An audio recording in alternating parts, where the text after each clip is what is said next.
بسم اللہ الرحمن الرحیم.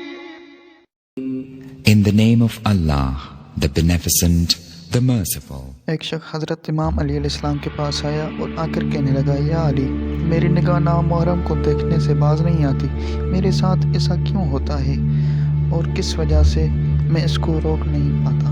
بس تو علی علیہ السلام نے فرمایا، نامحرم کی طرف نگاہ کرنا شیطان کا ایک زہریلا تیر ہے، لہٰذا جو شخص خدا کے خوف کی وجہ سے نامحرم پر نگاہ نہ ڈالے تو خدا اسے ایسا ایمان عطا کرتا ہے جس کی شیرینی وہ اپنے دل میں محسوس کرتا ہے۔